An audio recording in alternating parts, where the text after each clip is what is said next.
And sort of thinking about this thing, and particularly as my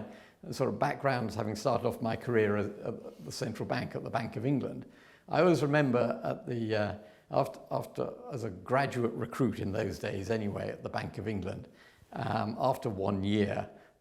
you then got something that was called the governor's charge, and you became a bank official.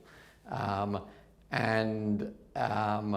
governor threw a sort of drinks party, a cocktail party for the sort of new recruits to the bank. I remember on that occasion that Eddie George, who was then,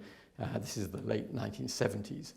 in charge of financial markets and market operations by the Bank of England, coming around and searching out,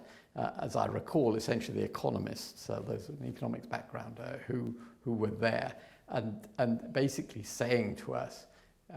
always remember, as a central banker, you have one important mission, and that is to control inflation.